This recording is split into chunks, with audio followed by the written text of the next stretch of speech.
Okay, I'm going to get to the IMs in a second, but let me just take this excerpt of Hillary Clinton's speech in Reno, Nevada. Now, really quickly at the outset, I just want to say that I don't have a clear opinion on this. I share the concerns of people who thought this alt-right thing, like, is this really something that we want to elevate? I think it's very different when we do it or the Young Turks do it. Like, if you live connected to this world and you want to debunk and mock and critique and expose, I think that's great. I don't know that it's obviously not the intention of the speech, and obviously she didn't do it, and it was a decent speech. But there is something innately validating about a major policy address by the probable next president of the United States. On the other hand, this is a rising danger, and it is a fundamental part of the Trump campaign, and it needs to be exposed. And I think that this part that we pulled is the most relevant part in that sense, because Breitbart, which is something I would love to ignore. And also, let's be really clear, too, that this is not an aberration from the good old days of Andrew Breitbart, where he was just a nice, lovable right-wing provocateur. Andrew Breitbart was a scumbag racial arsonist, just like all these other people, just like Steve Bannon.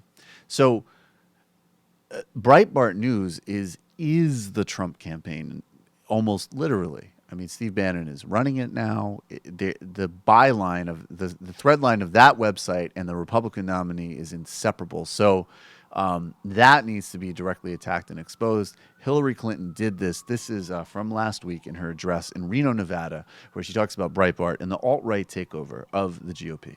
The latest shakeup was designed to, quote, let Trump be Trump. So to do that, he hired Stephen Bannon, the head of a right-wing website called Breitbart.com, as the campaign CEO. Now, to give you a flavor of his work, here are a few headlines they've published. And I'm not making this up. Birth control makes women unattractive and crazy.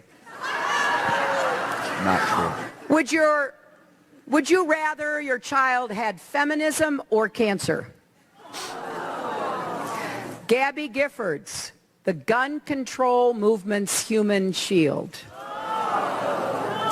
Hoisted high and proud, the Confederate flag proclaims a glorious heritage. And that one came shortly after the Charleston massacre, when Democrats and Republicans alike were doing everything they could to heal racial divides that Breitbart and Bannon tried to inflame. Just imagine Donald Trump reading that and thinking, this is what I need more of in my campaign. Now, Bannon has nasty things to say about pretty much everyone. This spring, he railed against Speaker Paul Ryan for, quote, rubbing his social justice Catholicism in my nose every second. No wonder he's gone to work for Trump, the only presidential candidate ever to get into a public feud with the Pope. It's truly hard to believe, but according to the Southern Poverty Law Center, which tracks hate groups, Breitbart embraces ideas on the extremist fringe of the conservative right. This is not conservatism as we have known it. This is not republicanism as we have known it. These are racist ideas, race-baiting ideas, anti-Muslim, anti-immigrant, anti-women, all key tenets making up the emerging racist ideology known as the alt-right. Now, alt-right is short for alternative right. The Wall Street Journal describes it as a loose but organized movement, mostly online, that rejects mainstream conservatism, promotes nationalism, and views immigration and multiculturalism as threats to white identity. So the de facto merger between Breitbart and the Trump campaign represents a landmark achievement for this group, a fringe element that has effectively taken over the Republican Party. So she's doing several things there. I mean, I've already raised my concerns about this speech to begin with, but she's doing something, and Jeet here pointed this out. I noticed this as well.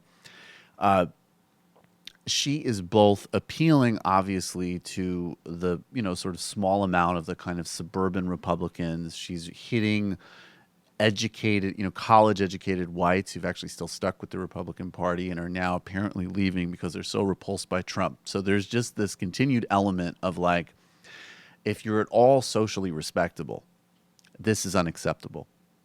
Number two, by bringing Paul Ryan in, and I have to say, if you think Paul Ryan is an advocate of social justice, I mean, you must think that like I said, McDonald's is an advocate of public health. I mean, that is the most delusional thing I've ever heard in my life. Paul Ryan is a good old-fashioned, brutal, cruel, fanatical social Darwinist, but I guess not a personal racist, but apparently okay with supporting a racist for president so he can hand rich people more money. And that's not a sort of just tangential point. Hillary Clinton is using that speech to sort of keep drawing people like Paul Ryan in to say, look, this is what you're endorsing.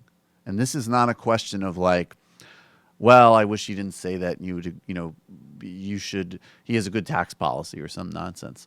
So that part was effective. Number three, Steve Bannon has also been accused of spousal abuse and being anti-Semitic by a wife, an ex-wife of his. And apparently we found one of the only cases of voter fraud in the United States ever in recent memory.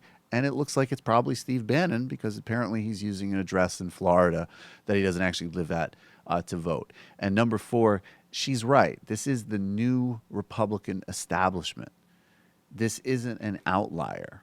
And some Republican analysts like Avik Roy, who again is still an extremist in terms of his views on inequality, plutocracy, corporate power.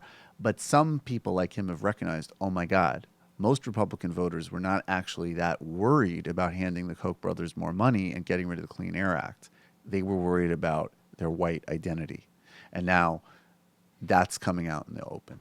And it's obviously a danger to our civic compact, to say the least, not to mention the fact that we still actually do live in a race crisis society because of massive disproportionate abuse, African Americans, Hispanics, and people of color generally. I'm not sure if I disagree with what you said about the legitimizing thing of it. I think there probably is some concern there. My impression is that the alt-right isn't at a place right now to capitalize on something like that. And so like painting them as sort of the Alex Jones and Breitbart is a sort of, I feel like that's a good play at this point. Because like they are, because I don't think that it's sort of like the crazy people and the normal people type of thing. No, it is. There is a crazy people, normal people frame there. And I think you're absolutely right in terms of their ability to capitalize. I think that that's a very good point. All right, let me... Thank goodness. Yeah, think exactly. Joseph Ballin. Hello, you. I'm Sam Seder. Looking for smart progressive talk that is occasionally amusing? Well, subscribe to our YouTube feed. Subscribe to our podcast. Like us on Facebook. And just generally enjoy us.